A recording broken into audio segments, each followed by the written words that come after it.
On this week's episode of the pod, everyone thinks that I hate no-gi. It's not true, guys. We talk about the passing of Chuck Norris and him reuniting with Bruce Lee. Craig Jones back in the gi and more listener questions. Nothing gets you a stickier ass than smashing on a leather couch.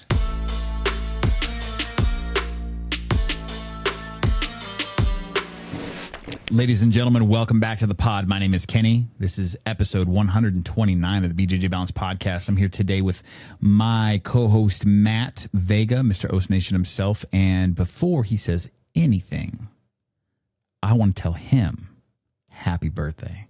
I haven't said happy birthday all weekend because today's his actual birthday. And we're recording on a Sunday. I know this comes out on a Tuesday. You can wish him a happy belated birthday at this point. But today, March 22nd is Matthew Vega's birthday.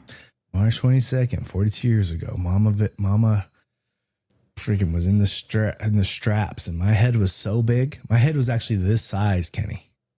And the womb. My mom says they had to use forceps. They don't even do that anymore. And that's why my head's such a fucked up shape. They had to pull my ass out, dude. That's hilarious. I loved being in there. You know what I mean? I did not want to come out. Hey, 42 years, not much has changed. Matt still loves being in there. Not my mom. But yes, I am a fan. I'm a fan of the female anatomy for sure. Ask that Fleer episode if you want to dive more deep into. I heard an insult the other day that had to do with birth that was hilarious. And basically the insult is, hold on, let me think of it really quickly. I know you were a C-section baby. And when they go, what do you mean? And they go, it's somebody who doesn't work, you know, and they go, well, the way that you hate labor, you had to have been a C-section baby. Oh, dude. Yeah, that's a good, I mean, I get it. Yeah, I get it. I don't like work. I have to mow the lawn. I have to do a lot of yard work today. Everybody was wishing, because my wife decided to celebrate my birthday on Friday because that's just the best time to do it, you know? So Friday night, and so everybody was just wishing me happy birthday, thinking that was the day. And for everybody who did that, thank you. Thank you very much. Appreciate it. And I'm not going to be like, actually, it's Sunday. I'm like, no, I'm just going to, that's 2 days early, dude. You know what I mean? I was like 2 days late. You know what I mean? So right. I should have probably been a March 20th birthday. So we'll run it 1 year. It's all good, dude. That gives me more time this year. It gives me a couple extra days to get this Corvette purchased. There you go. And I was telling everybody, if everybody in my following, everybody just said, you know what? Give Matt $1. Fuck Sarah McLaughlin and those sad ass dogs. Okay. We're going to send the Oast Nation guy 50 cents. I'll be so irresponsible with that fucking money, Kenny. I'll go straight to the dealership live, buy it cash, and I'll get a speeding ticket on the way home. I'll do crazy shit. My wife will be like, well, you know, with this money, the kids need a pool. Fuck that. The kids don't need a pool, by the way. No, the kids don't need a pool, dude. No, we just got rid of the pond in the backyard. The kids don't need a pool. We are getting a Corvette. I can't drive in it. I don't care. Follow behind me and wave. Yeah. And then, you know what?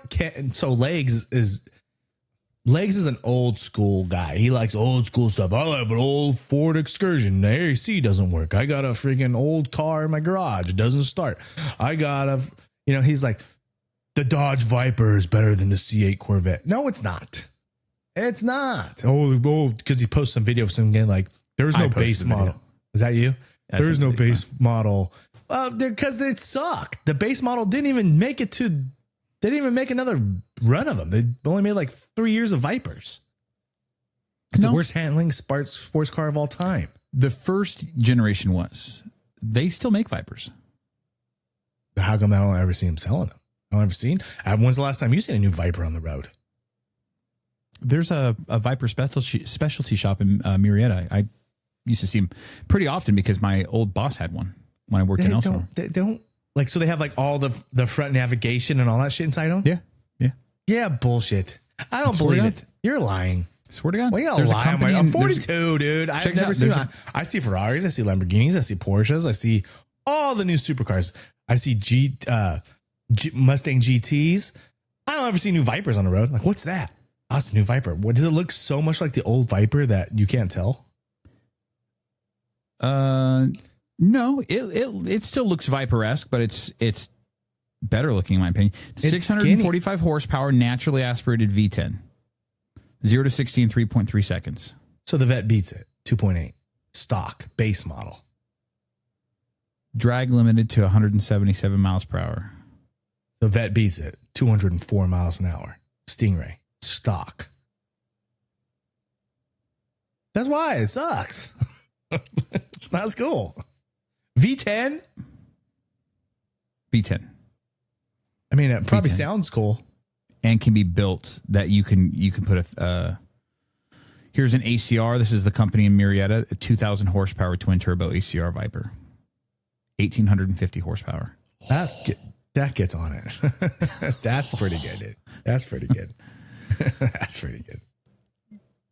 So, somebody sent me in a question that I didn't send you because it's a little bit longer. I think it would make a good topic, Okay. A little deeper dive.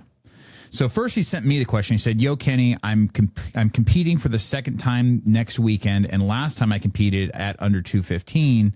This time I'm doing under 200. I usually walk around at 208, but the guys at under 215 felt strong, so I went down a weight class.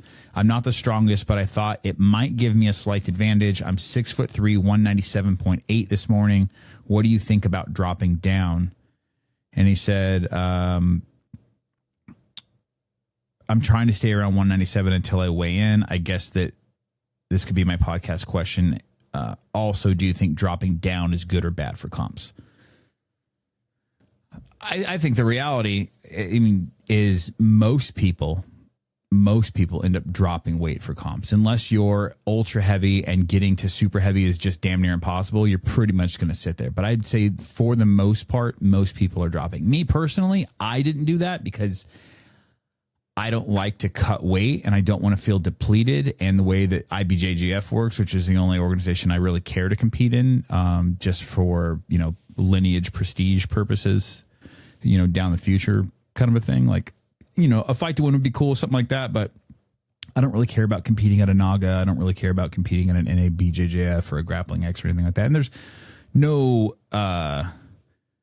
shade to any of those competitions. It's just, if I'm going to spend my money on a competition, I would like it to be something that holds a little bit of weight to it. And the reason I say that in regards to opens is when you compete in the opens and you place, you get points and then you get better seating if you want to compete in worlds. And I've never competed in a worlds, but in the chance that I did want to compete in a worlds, better seating is going to help out. So that's specifically why if I'm going to spend my money on anything, it's going to be an IBJJF. And because of that, they do same day weigh-ins. You weigh in like right before you go on the mat. And I don't want to feel depleted, because there's no way that you're going to weigh in and an hour later, you're going to be rehydrated and ready to go, in my opinion. There's some guys that definitely do it. But I've always felt plenty fine. I've got golds, I've got silvers, I'm, right at my normal walk around weight. So I didn't feel the need to go down. Now, that being said, the fact that I've naturally lost weight, well, I wouldn't say natural. I'm not cutting weight to lose weight. I'm just going down in weight due to these peptides. I will be competing at probably regular heavy, if not medium heavy. If I can get down a little bit lower, like right now I'm walking around at 209. As of this morning, 209. So yeah, I'm trying to get down to 200. That would be, if I could float at 200, that would be ideal. So that's where I plan on being. If I can compete at regular heavy, that's great. If I could compete at medium heavy, that would be even better. I think for my frame and my size, naturally, if I even at medium heavy, I think I'd be a real problem for people because I'm in a Masters 3 bracket, I think, at this point. Mm-hmm.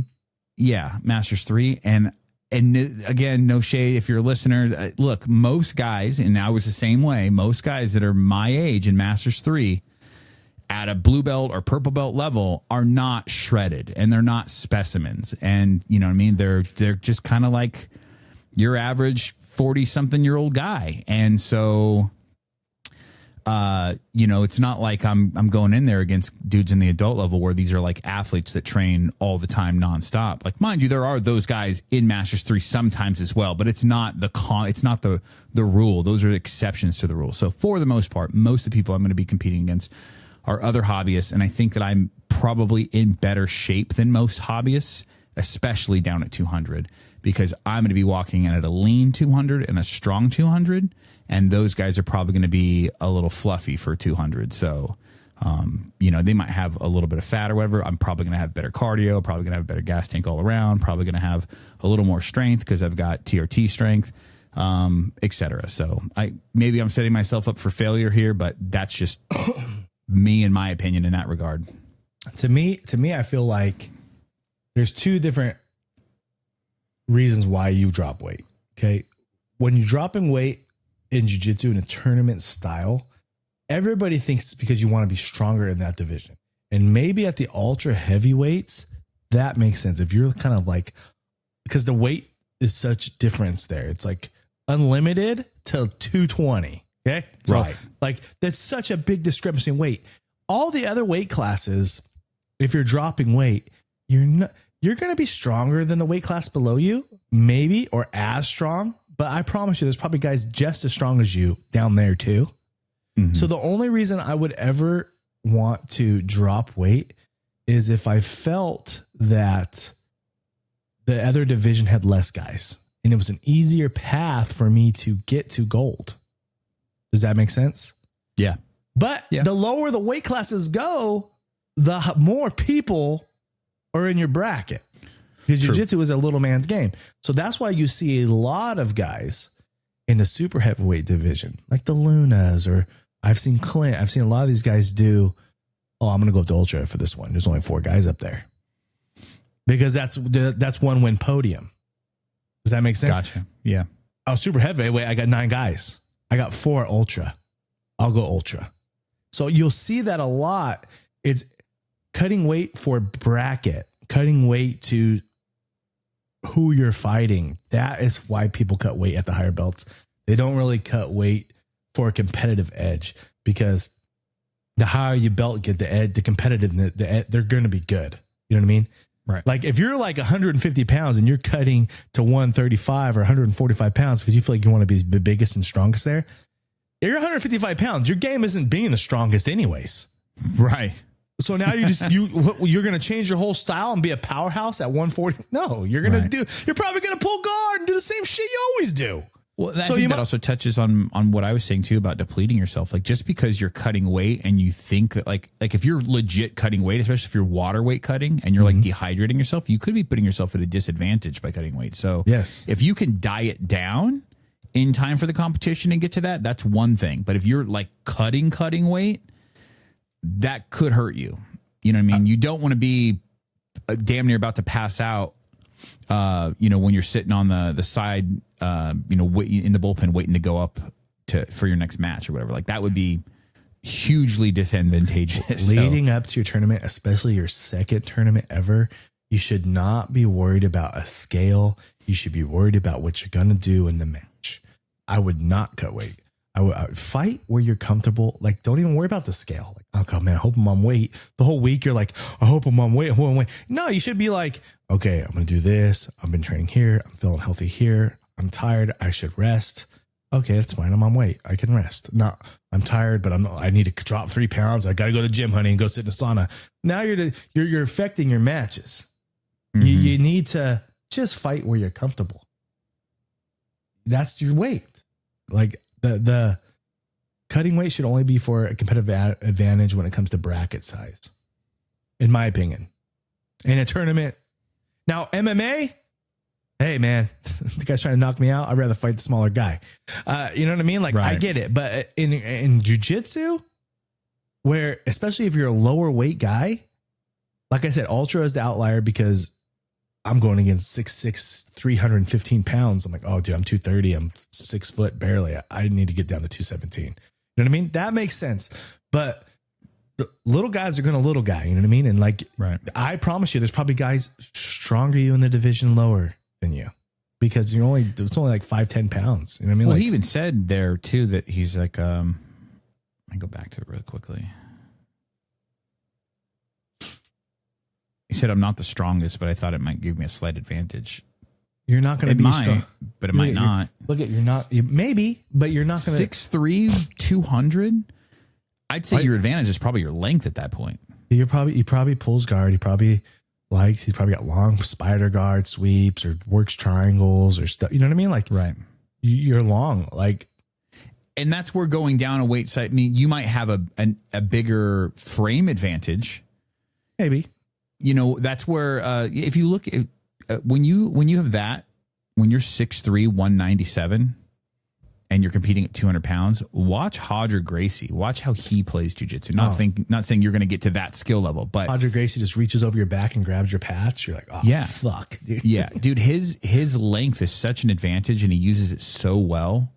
Matt and I watched him, I think, Sao Paulo pass like almost while he was not standing, but he was on his toes. Yeah, watching him walk past the guy's legs, I was like, oh my God. So yeah, he's one of the goats. Yeah. So, but, you know, what I'm saying is that your frame event, if you're, I don't know how old you are. I don't like at my age. If I was 6'3" and I'm in a Masters 3, guess what? Most of the dudes at 200 pounds are not going to be 6'3". They're going to be 5'9", 5'10". Yeah. And you know what I mean? Like just based off of what I've seen. So, and if that's the case, now I've got a 5-inch, height advantage. If you want to be that lower weight class, then be that lower weight class by that. That's what your weight is. Lose weight the smart way. It doesn't sound like he's cutting. It sounds like he said he's staying at a 197-ish right now, which I think he would need to cut maybe 2 pounds to fit in the gi, because that's going to be a 5 pound, 4.5 to 5 pounds with the belt and the gi. So I used to cut weight. I used to compete at 205. No shit. When I was doing MMA and all that stuff back in the day, I hated it, man. I hated running around. I hated wearing 2 hoodies. I hated wearing a hoodie under my gi. I hated all that. I hated spitting in a cup. I'd walk around, chew gum, spit in a cup, trying to lose all this fucking water. Distilled water. Oh, man. No. Oh, that's so bad for you. I hated it, bro. I hated it. So now bad. I don't, dude. Matt's over here shutting his kidneys down. Now I don't, man. Yeah. I just don't do it. As far as what's going on in the jiu-jitsu world, Chuck Norris. Chuck Norris, one of Matt's absolute fucking heroes, childhood heroes. Matt's always mentioned time and time again that he's a 90s kid and loves 90s culture. And Chuck Norris from the 80s and 90s was one of the action stars. You've got Van Damme, you've got Seagal, you've got Chuck Norris. And then here's the thing is that even when this was a thing when we were kids.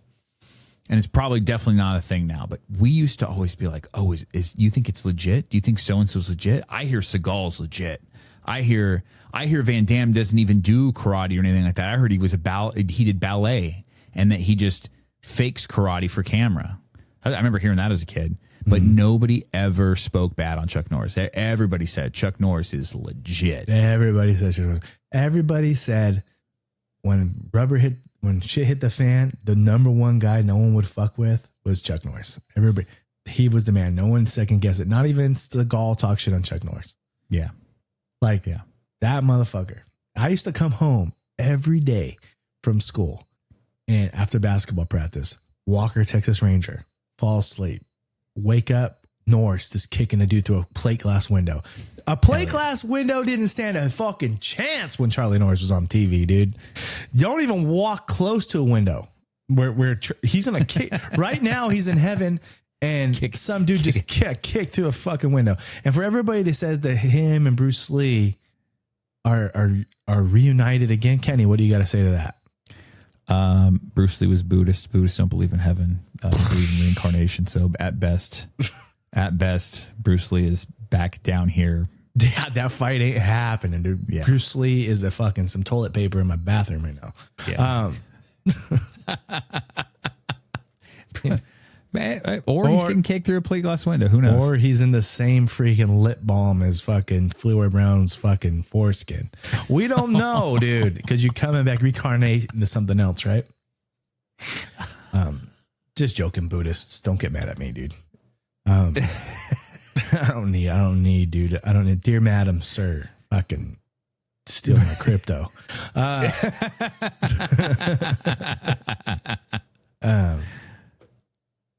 Yeah, no, Chuck Norris, man, shout out. One of the OGs, dude. Definitely crazy. But also Hulk Hogan last year, but Chuck Norris this year. What are you doing to me, world, dude? You're taking all my guys, dude. Somebody needs to put Michael Jordan in some bubble wrap and fucking hide him. Or Bret Hart. You think you'll cry when Jordan dies? I'll be upset. I don't think I'll cry, dude. I don't know him personally. Right. I'll be like, damn, man, that was my guy though, bro. Bret Hart, Jordan, those are my two. Those are my guys. I would definitely be damn. I'll definitely put a post about it, I'm sure. I'll post about it. When Hulk Hogan died, everybody was messaging me like, bro, are you all right? And I'm like, bro. Didn't know the Hulkster. Checking in. I had people checking in with me to check in on you. I didn't know him personally. Hey, also, before we get into something else, your boy, finally, the wait is over. I'm IBJJF black belt. Okay? We got approved. I'm in. Nice. I'm in, and your boy will be on those blue and yellow mats here this year. I'm assuming somebody works in magic. Somebody works in magic. Whoever that was that works in magic, thank you, because Matt was on a suspension, a bullshit suspension. Not doing good, dude. Now I'm approved. I'm there. I want to say maybe this podcast and everything else kind of helped it along the way, because you know what I mean. Like, so that's cool, man. So hopefully I'll be competing this year. And once I get this hand checked out on April 1st, no jokes, I get this hand checked and they'll see what's going on. And then Worlds, maybe Kenny, me and you do Worlds together. I don't think I'm going to do Worlds. Maybe next year. I think next year. Right, I've got so much going on right now. I was planning on competing in maybe May, June. But with the move, it's crazy. It's like, and the move's not going to be a quick thing. Like, moving in, but it's going to take us a couple of months, easy, like 3-4 months before we're like settled in. Like, even it's my not going to mom be easy for me either. Kenny already hit me up. Yeah. Hey, Matt, I got a 700-pound safe coming. So I need your help. I'm like, fuck, dude. All right. God damn it. These genetics. Here's my thought on that. I'm going to get a dolly for it. It holds 1,000 pounds. We just got to get it on the dolly, but then we'll have to get it over the threshold from the garage into the house. So that'll be the tougher part. But I mean, with everything going on right now, move wise, settling in, like even my mom wants to come visit, and we're having to tell her like, hey, we definitely want you to come visit, but you're going to have to wait a couple of months so we can like get dialed in, because she wants to come like immediately. And I'm like, we need to settle into the house and like unpack, get things hung. I'm selling my couch today. Somebody's coming to pick it up. Yeah, someone's coming to pick it up. You take good Facebook Marketplace photos, dude. Dude, my stuff. So Wendy will post something on Facebook Marketplace and no hits. I post something and within like a day or two, it's gone. You got some serious skills, dude. It's like you take pictures and shit. I don't know. Oh, she shot those photos. I even said the other day when I cleaned the couch off, because I had a bunch of all the art I took off the walls.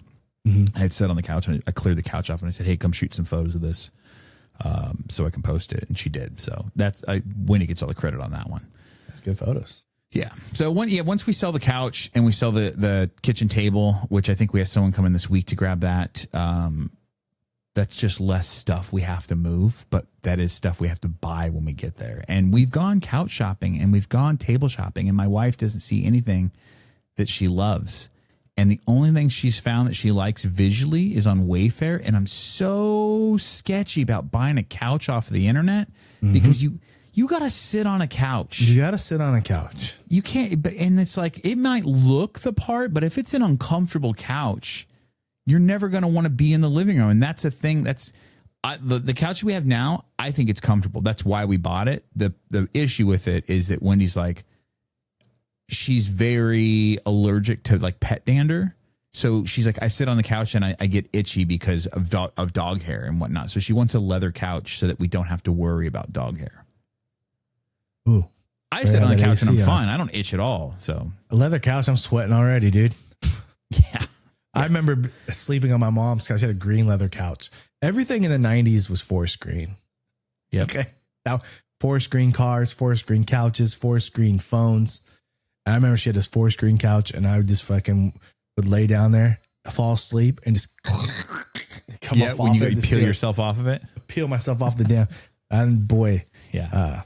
But when they're cold and you lay down on them, you pass out because it's cool. Good, yeah. And then you're just like, oh, and you're out. And then when you wake up, you ever had a girl on a leather couch? Your raw booty cheek sitting on the couch? Bruh. Bonjour. I'm an anti-leather couch guy.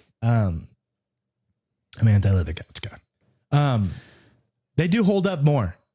That is true. Yeah. They do hold up. She just likes the idea of being able to like wipe it down and then there's no dog hair on it. Here's She the have to worry thing. about anything. Here's the thing. No dogs. Hey, just throwing that out there, dude. Just throwing that out there. No dogs. I'm always going to have a dog. I'm a dog person. I love when Charlie passes away, which I've been saying he's going to pass away any day. Another little dog? No, probably not immediately, but Wendy wanted a Dachshund. Little wiener dog. Australian Shepherd, dude? No.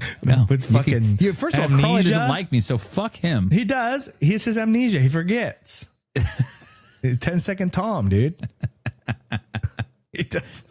Fucking lets me pet him and then fucking growled at me. I'm like, bro. I'm dad. I feed you, dude. No one else feeds you around here.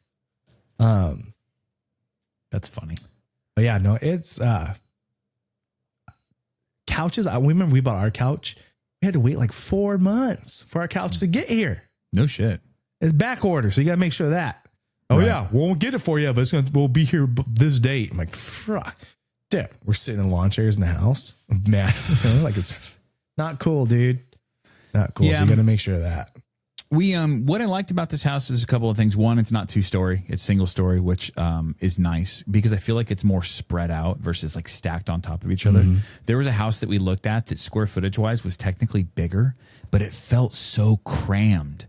The backyard was really small. It was like one of those newer master plan communities. There's like no side yard whatsoever. It feels like a small alley on the side of the house. Like you barely fit the trash cans back there.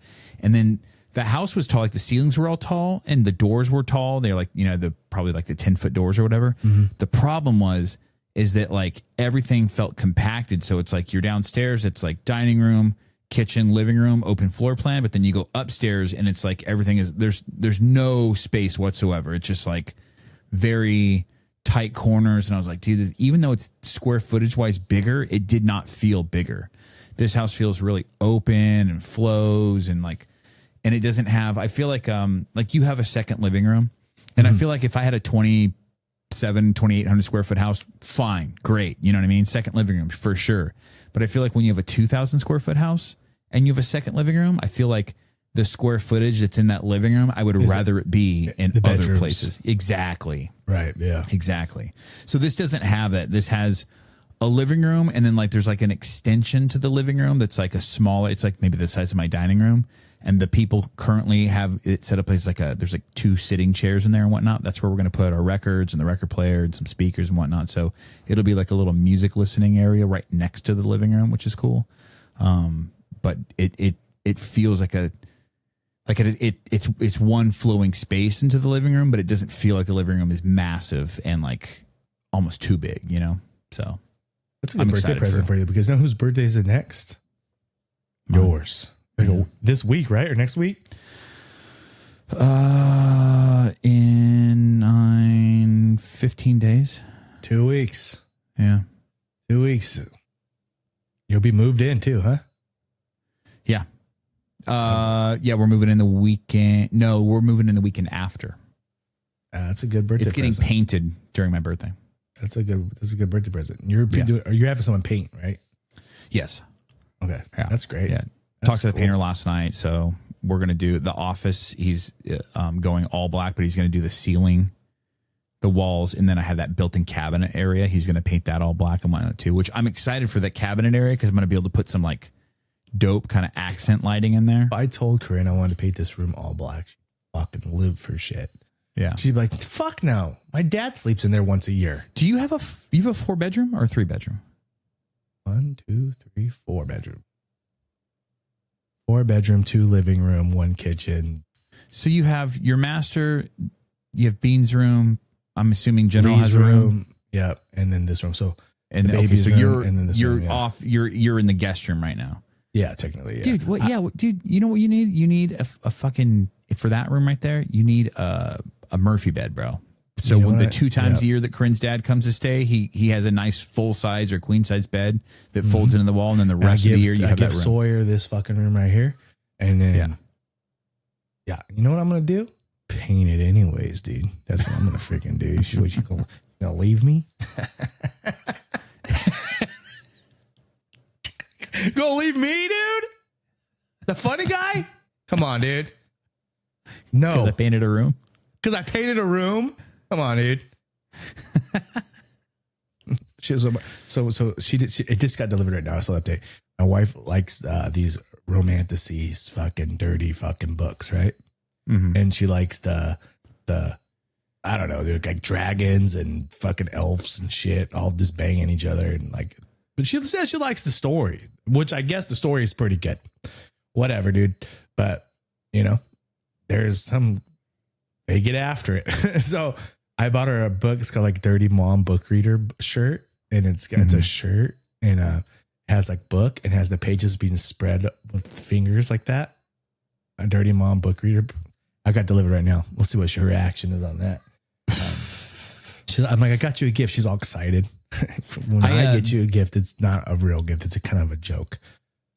Wendy is a friend that lives locally that she's into that stuff too. And she just wrote and got a fantasy book like that published, like within like the last couple of months. That's cool. Yeah, yeah. I'm sure my wife would probably mark out, dude. Like, oh my god.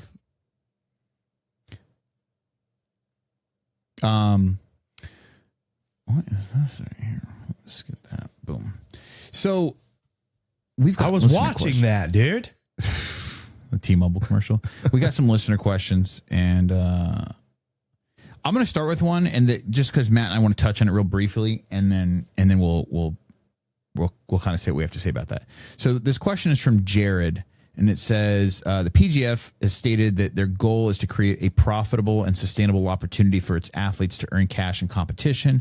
This sounds amazing, but with the current format only being 1 weight division per season, what does that say about the actual feasibility of the league? It is incredibly small sample size of the total competitors, so it is a feasible income for 1 season. Your weight division is featured, then you're back to running a forklift at Amazon Warehouse and selling instructionals on Patreon. I'm going to just stop it there. Yes, I see what you're saying, but if you go back and listen to our interview with Travis Thomas, we actually dive into this exact topic, and Travis breaks down how over the next few seasons, PGF will be introducing additional weight classes and how it will get to a point within the next few seasons to where each season is not a single weight class. Each team will have different athletes at different weights, and they'll be making fights based off of that. And then but also with that is going to come more expansion teams onto the roster. There's currently 4, but from my understanding, there's at least 2 that are in the works. So there's going to be, hopefully in the next season or 2, there will be 6 or more teams. And they're going to keep expanding their territory wise. So the bigger the sport gets, the bigger the owners, the more successful owners will buy these teams, like people with big bucks. And those are the people that will give these athletes big contracts that will make it that they're going to use off as a write-off anyways. That will help them, these athletes, not have to get real jobs. Every major sport in history, baseball, football, basketball, in its infancy in the 70s and the 30s and the 40s, all these dudes had car dealerships or they had other jobs when their season wasn't in season. Just since the 90s has maybe like mid 80s, people have been able to just do their sport. So you just got to give it time. But eventually they'll be like, just like the basketball structure. Heavyweight is the center. 205 is the small power forward. 175 is a small forward, shooting. You have all the different weight classes and they'll all be going at each other. It's just early, and you just got to wait. We're at the beginning of it. Yeah. Yeah. And that's the thing, too, is that I don't think people understand, like, even us, Matt and I, in our 40s, we're not around for the inception of the NBA and the NFL and things like that. So we didn't see what the early building blocks is. But I'm sure that there were naysayers then as well, saying like, oh, I don't see the feasibility of this. And look, these are $1 billion leagues now. So it's like there absolutely is an opportunity for this thing to continue to grow. I think that they have the best format in jiu-jitsu. And I know that we come off like we shill for PGF. And full disclosure, like Matt and I have a good relationship with the owners of PGF and with team owners in PGF and with athletes in PGF and with sponsors of PGF. But when CGI season hits, we talk CGI all the time. Right. When it's the thing that's going on right now. Exactly. Yeah. When UFC BJJ, whenever UFC BJJ decides to hit, because we'll talk about it. I'm still waiting for that to happen. That's it. And that's the thing too, is that honestly, a lot of me big upping PGF is more just me shitting on UFC BJJ. And if that means that I never get invited to UFC BJJ event because Dana White has an ego, and I'm speaking out of place here. I actually like Dana White. I think all in all, he'd be a fun guy to, wouldn't say befriend, but talk to, have a working relationship with, whatever. But I do think that whoever is the head of UFC BJJ specifically, Claudia Gadelha, absolute dog shit as far as putting that together. So nothing against her as a person. I liked her as a fighter. I was actually a fan, but I will say that she's not doing any favors for. We're not looking at jiu-jitsu. We're not shitting on UFC BJJ. We love jiu-jitsu, and we want the best for jiu-jitsu. And if you're not putting on a good product, we're like, bro, you're lying to us. You're saying I'm going to put $11 million into jiu-jitsu. That's what they said. And right where's now, it going? It ain't the fucking athletes. I'm not seeing it, bro. Right. I don't know. If UFC BJJ was better than PGF, I'd be like, fuck you. PGF needs to step it up. UFC BJJ has got some shit going on here. I'm not seeing that. Not at this moment. CJI, everybody's excited for CJI 3. Craig Jones came out today and said, I'm going to compete in the gi again. That's what he said. I saw that. Which would be sick. Why not? I've seen it. He's pretty good. He's like, I'm coming for you, Hoist Gracie. Well, let's chill on that one. What about you and Matt? Craig Jones versus Hodger, though?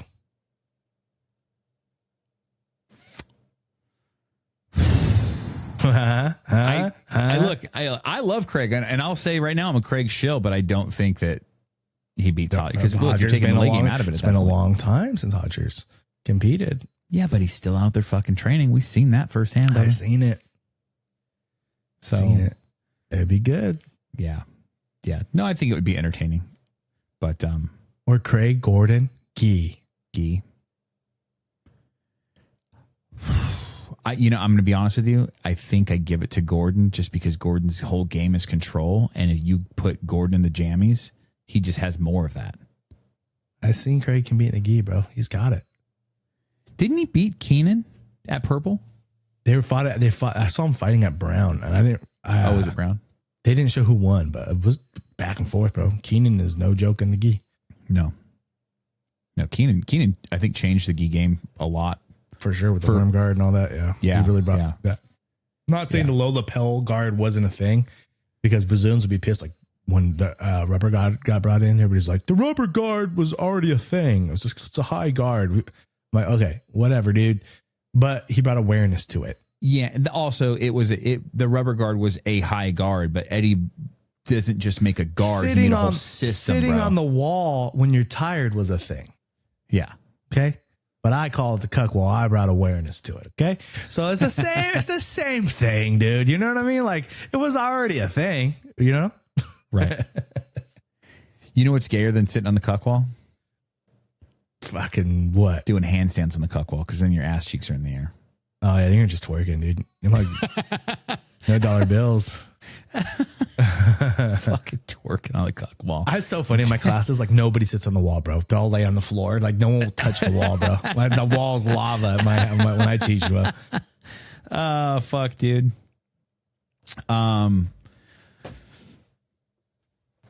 Questions with the move. Okay. There's going to be a conversation that's had here soon, and there might be a secondary move. So just throwing that out there. Questions. Mark Legaction, would you rather wear a butt plug all day or every time you sneeze / cough, you shart? Well, What the fuck, bro? I'm gonna tell you this right now. Your boy's been coughing, dude. Okay?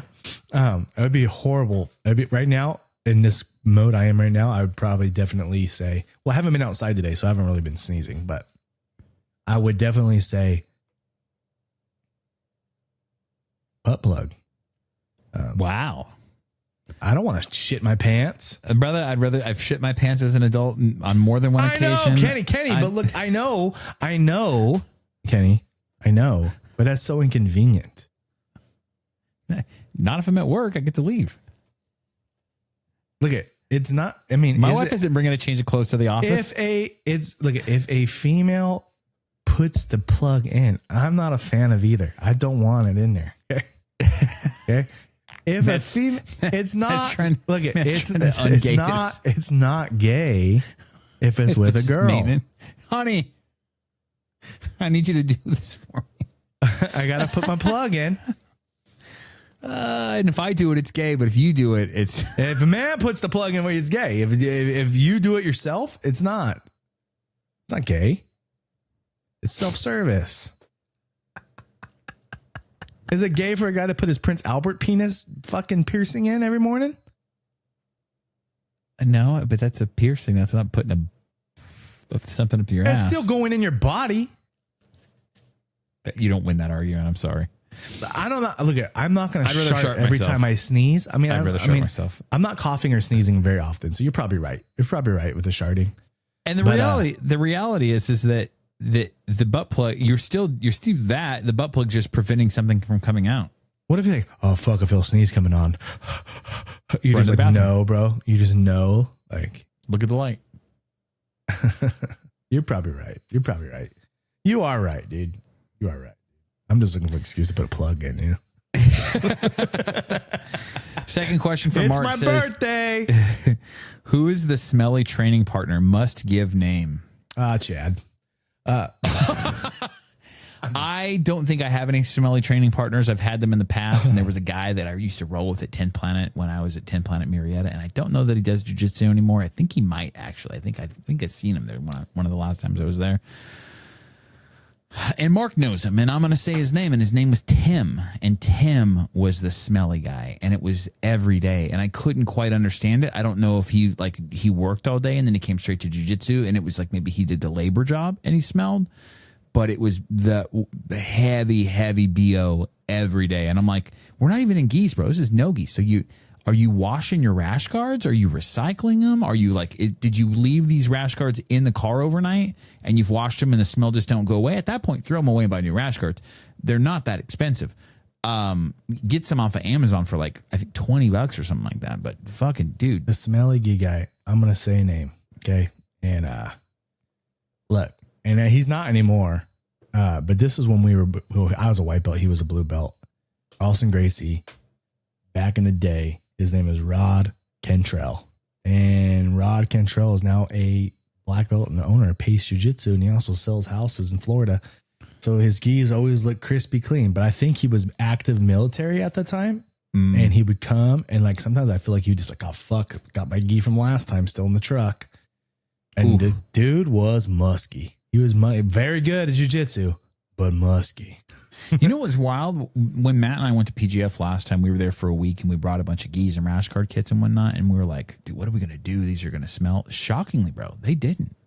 And we had hard work. Yeah. I had a separate bag. I was throwing everything in. Oh, God, it's a stinky bag. Let's put it in the back of the truck. Yeah.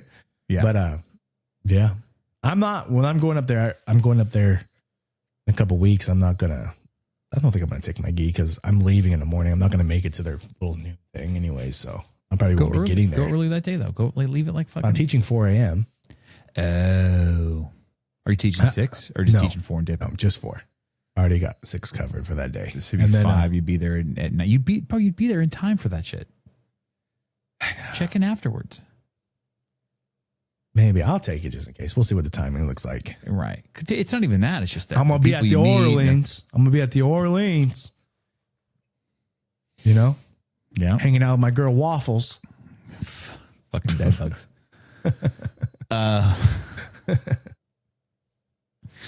What do we got here? This is fucking this guy, bro. Scott. Hey, shout out Scott. Scott came and visited me, dude. Yeah. Yeah. Scott did a fucking a grand tour of San Diego Jiu-Jitsu. Oh, he did it all, dude. I'm cool that I was part of it. Yeah. That is honored. cool. Yeah. Yeah. Scott came up and saw you, trained with you. He went down to fucking Legion. He went to Victory. Mm-hmm. So he Jocko, the whole Jocko, Sloan Climber, fucking Keenan Cornelius, Matt Vega. That's it. One of us is not like the other. No, I'd say you are, dude. I mean, Keenan Cornelius is a world class, you know what I mean, at the highest level competitor. Yeah, he ain't as funny as me. He ain't. True. I promise you that.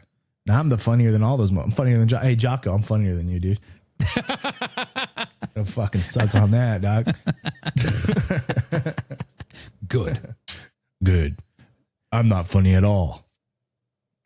He says too long for the story prompt, but question for the podcast. There's a lot of drama in BJJ right now with lots of terrible allegations against well-known competitors and athletes, affiliations, fighting like it's a gang war, eco method versus drilling, and even podcasters going at it with the current political climate in the world and jiu-jitsu. I just want to know one thing. Would you rather suck one dick 100 times or 100 dicks one time you have to pick? What? I know what Legs is going to do. What the fuck? Legs is sucking 100 dicks. Yeah. We've One dick already- 100 times. He said it. Yeah. Yeah. One dick 100 times. Like It's coming for sure. Yeah. Oh, for sure. And here's the thing about it. At least I didn't have 100 dicks in my mouth. Yeah, it's got to be one.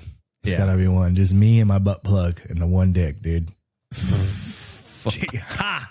Gay shit. Look at that. Matt and I agreeing on something right there. Fucking putting it dude. down. One dick 100 times. Yeah, I don't want to. Look, it's gay either way. We're so gay. It's If gay either way.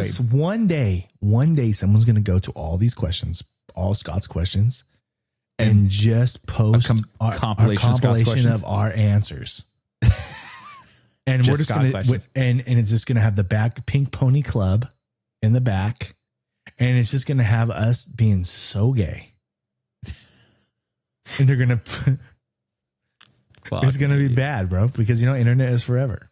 That's what they're telling me anyways. The internet. But I is can't forever. find my MySpace photos. Dude, fun fact, try to log into the MySpace like 2 weeks ago, specifically to find a photo. They're all gone. It let me log in. No photos there. Said that there's placeholders. Said that there was photos there. None. Where are my MySpace photos? And I think the world needs a top 8 again.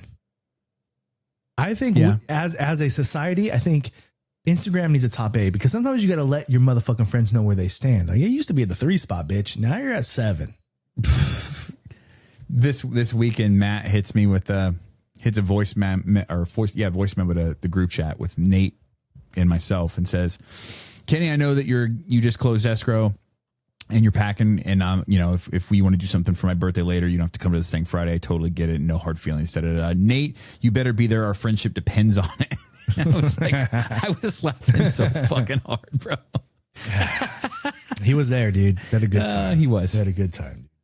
Good time. Hey, shout out Joey, bro. If you bet Joey, you better not get a Corvette, dude. Oh yeah, dude. You better not get a Corvette. My boy Joey showed up for the party. Some idiot fucking sideswiped his ass on the way home. They're okay, thank God. Car's fucked up though. But he got a toll. Now my boy's gonna get a new whip, and it better not be a C8, dude. I will be mad. I will get a Corvette. Oh, could you imagine how that will make? I'll have to go buy one that day. I'm like, nope, that's it. I can't. We had a student brought a vet to school every once in a while, a black one. He'd park it next to my truck. Cody. No, sometimes him too. But there's another guy. And everybody's at first like, man, did you get it? And I'm like, that ain't mine, dude. And I was that kid walking up like, hey, fuck you, dude. I'm just joking. I didn't care. But I would be like, dang, yeah, Cody's got a nice car too, man. Yeah. Oh fuck, we're bounced around here. Oh, you know what? I wanted to give a shout out. Sorry. The air conditioning on the house that I rent went out the day that I closed escrow on the house that I bought. And it's also the hottest weekend of the year so far. Yeah. That's how it works out. I was like, bro. And so I called my landlord and I'm like, hey, I know we're moving out in like a month, but the AC just went out and I am not, can't do this. And so she's like, okay, I'll get somebody. So she gets back to me like an hour later and she's like, Monday between 1 and 4 o'clock is the soonest I can get anybody out there. And I was like, phew. So I throw out the bat signal and somebody from Team No Sleep responds and they said, hit up Checkmat Chocolate, Clint. And I'm like, okay. So they send me his number. I call him. It sounds like he's out at a nightclub. It was that's on brand. That's on brand for sure. It sounded like he was at a nightclub. And I'm like, bro, it was like 8 o'clock. Yeah, that's on brand. Yeah, it sounds like he was out somewhere. And he said, shoot me your address and your email. He goes, I'll be out tomorrow. And I was like, okay. And then I shot him a text message with my address and my email. And he texted me back and he said, I'll be there between 1 o'clock and 4 o'clock on Saturday. And I was like, perfect. Don't got to wait till Monday. Love it. And sure enough, I get a text message at 11 o'clock says, I'll be there in 15 minutes. And he came even earlier and came out, diagnosed my issue and had it fixed within like an hour and a half, was out of here. Boom, done. Was even noon. I had my AC back on. Before it even got hot, it was like 74 degrees in my house. Hadn't even gotten hot yet, but it got 90 yesterday. So, dude, shout out to Fell Air. Clint, you are a fucking G. Thank you for coming through and sorting me out and getting me back to a cool home again. You ever roll with Clint? I have not. Oh, I did once when I was a white belt and Clint was a blue belt. It is not as cool as getting your air conditioner fixed. I'll tell you that. No. He was a comp heavy blue belt at that point too, and I was a day one white belt, and he just fucking wrecked my shit. He was also, and I was in fairly good shape at that time. This was like, I think I was 33, and I was a lot of gym before that, and then I also did like 10 months of no-gi jiu-jitsu. I was in good shape, and Clint was just absolutely savage and fucking wrecked my shit. So. Okay, questions? Here we go. Zuhair, happy belated birthday, Os Nation BJJ. He's a blue belt over at Checkmat Corona. Thank you, sir. Yes, he's a very cool guy. SoCal Migs, who fucks harder, Nickelback or Creed? Nickelback. Creed. That's Creed? No. Creed. No chance. What if I? Look, I'm not going to sing Nickelback. But then you ain't fuck with them then, dude. Nickelback's got then you don't bangers. fuck with them like I do. You throw it on and give me a beer and I'll sing it. Open. Gay. Come on, gay. Dude. We're going to, first of all, Nickelback's Canadian. What's your boy? Okay. Okay. I'm going to side with my countrymen. Okay. Nickelback, bro. Look at this photograph. Come on, dude. Creed has made a comeback, bro. Nickelback never went away, bro. No one ever liked them. Oh, okay. The Divorced Dad Bangers fucking Spotify playlist just decides otherwise. Two bands I hate more. Nickelback, Puddle of Mud, dude. Puddle of Mud is dog shit. Nickelback, look, Puddle of Mud, 3 Doors Down. Now, R.I.P. I didn't like your band. Superman was a dog shit song. Yeah, it was. I mean, guy could sing. Just not my... Okay, I'm not going to say they're a bad band because it sounded good. Just not what I like. Not your cup of tea. And Puddle of Mud, and Nickelback's the same way. Look, I used to shit on Nickelback. Here's the thing. All right. I like your pants around your feet. I grew up in a non-affluent part of San Diego. I was the only one who looked like me, if that makes sense. Grew up listening to a lot of hip hop. I was fortunate that I discovered underground hip hop at a point in time in my high school life. Got super into like breakdancing and graffiti and DJing and all that stuff. So that was like the realm that I went music wise. When I learned about Nickelback, it's when I was in the military. So you are in this unit with a bunch of different people from all over the country, and a lot of them are from the South or from the Midwest, and they like that type of rock. That's their thing. it's not my thing, but it's their thing. But when there's more of them than there are you, that's what you're listening to every day on the maintenance truck or in the hangar when you're working on jets, things like that. So I had what I called military rock, aka stripper rock, because it's the same thing. That was in my ear 5 days a week, literally for 10 hours a day, nonstop. That's just all we listened to. Just Godsmack. And I hated it. Godsmack is my least favorite band in the world. I hated it. But as I've gotten older and I've thrown on best playlist on Spotify, Divorced Dad Bangers, I've enjoyed Nickelback. I'm like, and I know all these songs, not because I wanted to, but because I was forced to listen to them for like 4 years. And now I'm just like, I know all the words and I'm like, these fucking songs hit. So Nickelback. I'm a Nickelback fan now. I would go to a Nickelback concert. Scott Stapp and my boys at Creed all day. I don't respect the bass player because he used a pick.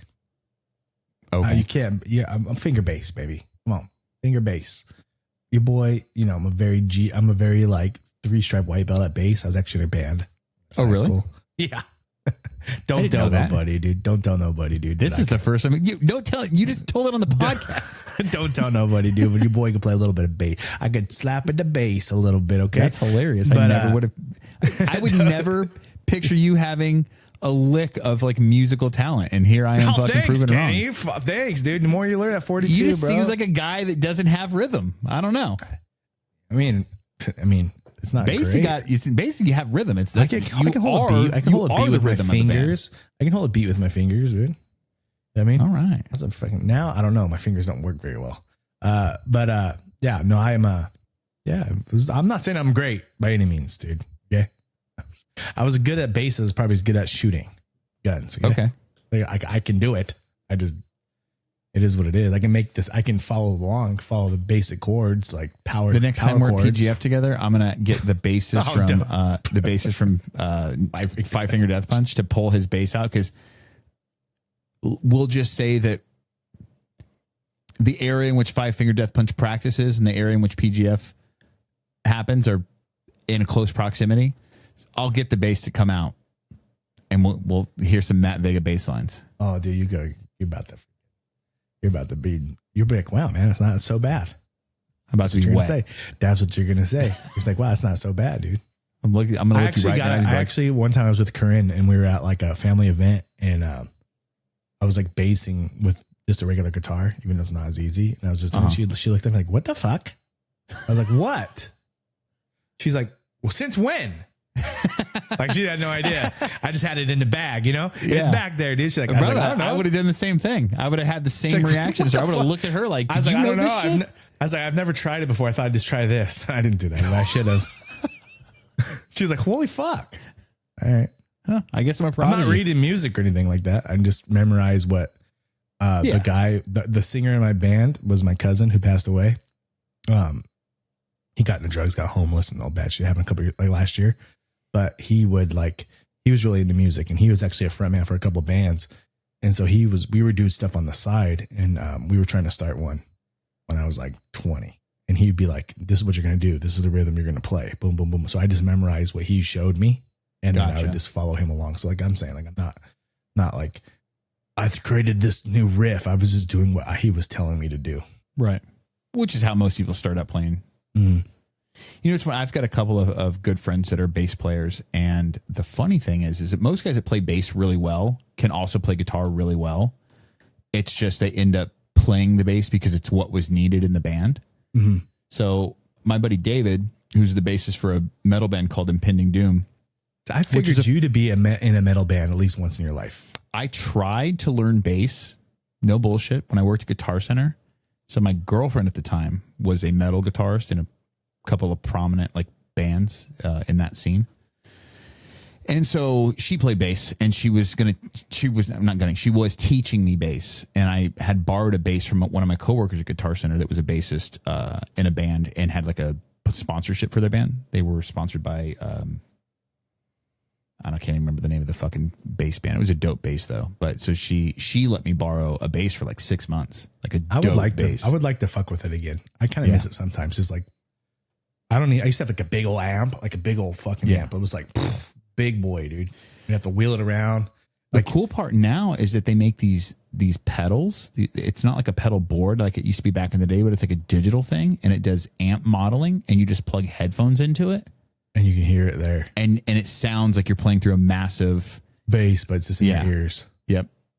That's cool. Yeah. So then you could buy that and a bass and literally plug your headphones in and just fucking and be like, and sound anybody like out there that has extra bass and you're just getting rid of it. Like, I don't want to play this old thing no more. I got this one now. Right. Hit your boy up, dude. I'll take it. I'll take it, dude. Send it to me. That'd be cool. Matt just sitting here fucking strumming the bass while he's doing the pod. Yeah, I'm telling you, dude. It's better than you think, dude. You know what? I wouldn't shock me. Matt does things sometimes where I'm impressed and I'm like, never would have figured that. Yeah. So I could see Matt picking up a bass and strumming it and me being like, what the fuck? If you looked at Kenny and now you're like, who's most likely to be in a band? Yeah, you bet you wouldn't have fucking picked me. I promise you that. No. I'm going to scratch my own back here for a second. Your boy, pretty fucking good DJ. No, you're a DJ. Yeah, so you are. You actually were it. You could have been in a band. You could have been in Linkin Park. Could have been in Linkin Park. I'll be honest with you. The level of scratching that I was at my peak was better than the level of scratching. We got the DJ. The first we got the bass player. Who's going to be the drummer? Joey can play. Joey can play guitar and all that shit, I think. Yeah. Joey's in. Okay. We're going to put fucking legs on the fucking front man. Cowbell. Cowbell Nate. Now we just need a singer, dude. Because it ain't me. You know, in metal, in like big metal, that you hear the big crash, boom. Nate's just that guy, just the crash. My dad was in the band. My dad was in the high school band. He played the big drum. Boom, boom, boom, boom. That was his thing. He was played the drum. I played trumpet for like. Yeah, you look like a trumpet player. Like 5 years. You fag. Yeah. I played well. I wasn't like, I couldn't do like a jazz solo, but I could play, I could read sheet music and play like fairly difficult pieces. What instrument gets them the wettest? Saxophone. You think if you just like at a party, a girl comes over to your house and you just start Kenny G in it, the girls not anymore. Not anymore. I feel like careless whispers.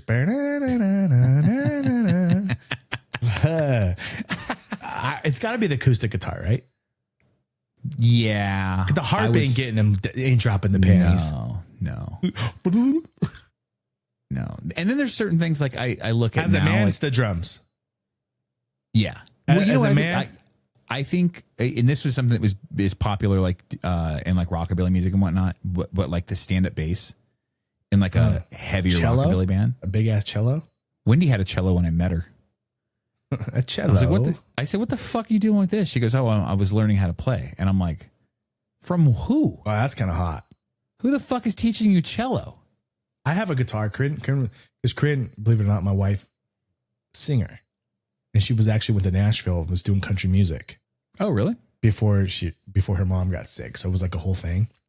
And so we have a guitar here. She's like, her lady told her, is like, to separate you sound like a lot of the other girls. Like to separate you need to learn how to play guitar too. So she was trying to learn. I don't think she ever did. Her mom got sick and then never happened. But I got this nice guitar here. That's just right here under the bed. I'm looking at it right now. Yeah. We have a couple guitars in the home and people always see it. Like there's one right here. It's the hollow body, Schecter hollow body. Yeah. Fucking pure whites. Actually, that's a Gibson hollow body. The pure whites, bro. They'll just decorate with the instruments. People, because when you can play them, but people will like see it in the background and they'll be like, oh, what kind of, and I'm like, brother, that ain't me.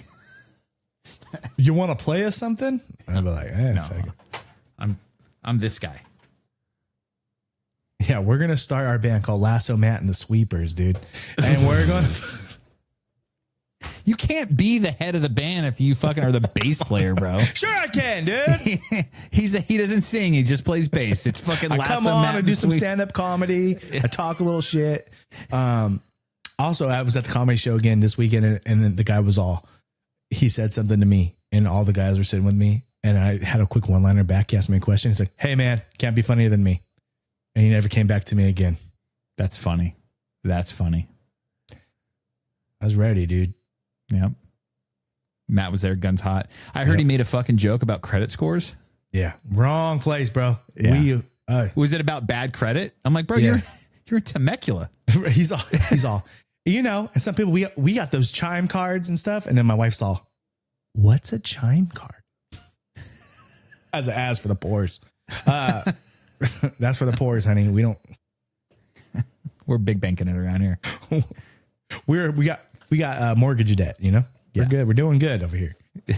But hey, bills are high. Credit score is high. Mortgage is high. Fiscal money, low. That's the American dream. You know, that's sweet. I got credit, but I'm not liquid. So I don't like free money to spend. I don't know. We make a lot of money, but it's gone before it gets. Right. It's just transfers. It's a circle. Circle of life. Circle of life. That's it, or what? Yeah, that's it for questions, brother. Actually, I thought there's one more. Yeah, the last one. This is from Reckless 10 Pete. Says, why do you guys hate on no-gi so much? Kenny used to be 10P until he put on the jammies. Look, I left Tin Planet specifically to go put the jammies on at Checkmat. And this is before I ever knew Matt. This is just I want to learn gi jiu-jitsu. And it was so hard in the beginning. So hard. And I thought it was fairly, I don't know if I've ever told this story. I bought a gi, but it hadn't come in yet. So I was waiting on my gi and my belt to come in. Well, Checkmat Murrieta obviously has no-gi as well. So I was showing up to the no-gi days the week before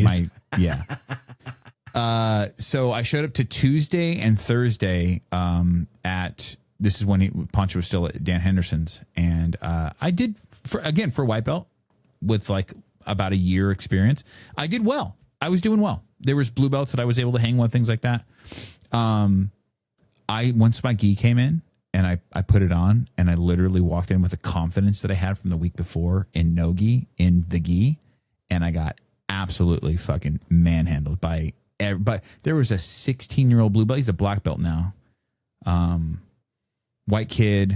I think he got his black belt maybe 3 or 4 promotions ago. Lives in I think he lives in Montana now or something like that. Oh, what's his name? Dude, I'm totally Webb. What's his name? Josh. Yes, Josh. Yep. This kid now mind you, I'm 32 years old. This kid's probably 15 or 16. Straight footlocked you, huh? Fucks my world up, bro. Swept me, just did whatever he wanted to me. And I'm like, God damn, I don't know jiu-jitsu at all. So that's when I fell in love with the gi, is when I realized I didn't know shit after I knew a fair amount for a white belt at no-gi. And I don't know jiu-jitsu at all. So, but I don't hate on, bro. I've trained more no-gi in the last 2 months than I have gi, significantly amount. I would say you like no-gi more. I'll be honest with you. If I was asking Kenny, he probably likes it a little bit more. It's probably close to 50-50, but I would say it's 50-50. I would say that I know that I'm better at no-gi than I am at gi, but I like training gi more because there's more to it, and there's more I feel like there's more to absorb. But I am better at no-gi. I like both. And if gi never existed, I'd be training no-gi every day. But why do you like no-gi and hate the gi? Why do no-gi guys hate the gi? You know why you hate the gi? You hate the gi because you don't have belts. That's why you hate the gi. You hate the gi because it's hard. You hate the gi because you want to be able to tell people, I train jiu-jitsu, and they're like, well, what rank there is? Oh, I train no-gi. That's the default of saying, for most people, that's the default of saying I'm good, better than I am. No one knows how good you are. Gi holds you accountable. Gi holds you accountable. Gi tells people what you are, how you are. But you'll know right away. Gi can expose you too. You could be fucking bullshit and have some belt that you don't deserve. I don't know, man. That's the way I was brought up. I was brought up in the gi, and the gi is exciting. And I don't like when no gi people say gi is not exciting, because to me, I think that's a bold-faced fucking lie. That's a lie. You're lying. You're lying.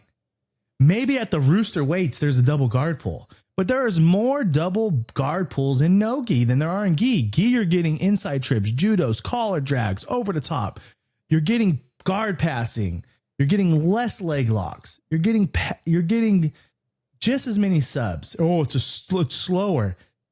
If you know what you're watching, it's not slow at all, because every grip means something.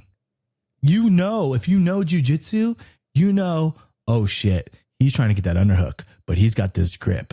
He needs to get him to move this grip. Oh, he made him reach over there. Now look, he got the grip. You know that. If you know the sport, it's exciting.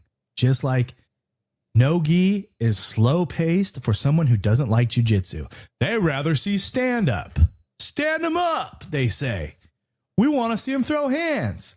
But as you no-gi guys are like, oh, no. He's in half guard right now. The half guard to somebody who doesn't know what the fuck they're looking at is slow. It's not slow. Right. It's not slow for the person who trains. It's slow for the person who doesn't know what the fuck half guard is. Same thing with gi. If you don't know what that grip means, it's slow and it's stalling. But if you know what he's trying to do with that grip, it's fast. So I think it's just a misunderstanding. And I just don't like the way the gi gets shit on so much. And a lot of people say the gi is the novice and the gi is this. The gi is just as good. Gi is just as exciting. I do both. I train no gi once a week. And I train gi probably 3 times a week. That's just what I prefer. So I do both. I just prefer the gi. And a lot of people preach for the no gi. There's got to be somebody. There's got to be one. There's got to be one who fights for the gi. There's got to be one American in this fucking game who says the gi is good. And that's me. If this podcast were to, let's say in the next year, take off to a point where I don't have to work anymore or Matt doesn't have to work anymore, and I got to train, like if my job just became do the podcast more and train more, you know what I mean? Like while my wife's at work during the day and whatnot, I feel like I would probably almost exclusively train in the gi with Checkmat, and I would probably go back to 10th Planet and learn no-gi there, specifically because of the footlock game. And I think that they're very good at that. And they've got very clever entries and whatnot, but I think I would probably do 2 different styles. You know what I mean? I'm not saying that I would never train. Go for that double black belt. Yeah. I'm not saying that I would never train at, 10 or at no-gi at Checkmat either, but I would. What I respect about 10th Planet is they've created their own system. So it's technically, it's kind of like their own martial art, right? They don't even call it, they call it 10th Planet Jiu-Jitsu. They don't call it Brazilian Jiu-Jitsu. Right. So it's its own thing. So I would be a white belt in 10th Planet Jiu-Jitsu. I don't think they would do that to you. No, what I'm saying is I respect that. Like They're made it their own thing. It's like in most cases, as a black belt in Brazilian Jiu-Jitsu, I go to any other thing. I'm a black belt in no-gi as well. Right. But getting a double black belt, I'm a 10th Planet black belt and a Brazilian Jiu-Jitsu black belt. That is the thing that happens a lot. Like what Tim Freeman got that 2 years ago. He got his black belt finally in gi. Joe Rogan has it in both. That's kind of like being a double black belt. That's like 2 different arts of gaining a black belt. You know what I would do if I had the free time, Matt? This is what I would do. If my job was just this podcast, so it's like we do the pod, but I'd pay an editor to edit. So literally all you and I are doing are recording. I would start training judo and I would start training more no-gi. And we would go triple black belts. I would open a gym, dude. You would open a gym. I would open a gym. What I would do is I'd probably come train Checkmat Jiu-Jitsu with you. And then I would go do some 10th Planet and I would do some judo. That's where you come in. We need sponsors. Yeah. Speaking of sponsors, Optiva Wellness, OptivaWellness.com. If you're looking for peptides, there is no better place to get peptides. They get them to you quick. It's safe. It's a smart decision. If you're looking into getting yourself healthy as a man, as a woman, you're just trying to get a better edge on your physical fitness, Optiva Wellness is the place to go. Use code BJJ Balance 10, save 10% on all your orders. Or if you're looking for the Wolverine stack, just BJJ Balance in the code and you can get that stack for $60, which is a huge discount. OptivaWellness.com. Use that promo code, help your boys out and be healthy. Shit works, bro. Shit works. 209 this morning. Started at 224.8 or something like that. 209, bro. I am like, dude, 205. I know nudes are coming, dude. And I'm here for it, dude. Just let me know. I'll put the plug in. I'm throwing. when I've never sent Matt a nude, but when your boy hits 200, a sock is going on the cock. You got it. If I ever send you a nude, Kenny, it's not going to be soft, dude. I wouldn't. I'm not trying. Hey, dude, I got to be at my best. We're going to talk about more of that on the after bag, the roll. dude. All right. After the roll, guys, let's talk about my penis. All right, dude. Are you thinking what I'm thinking? Aim for the bushes, brother. Aim for the bushes. My name is Matt at Host Nation BJJ. This is Kenny at Freak Party BJJ. Follow us on all our socials, the Discord, YouTube. I haven't been talking enough on the Discord. I'm going to be a fucking idiot on the Discord this week. So go ahead, get to the Discord. YouTube, Spotify. We appreciate all the support. If you haven't followed us, please do. That's the best way you can help us out.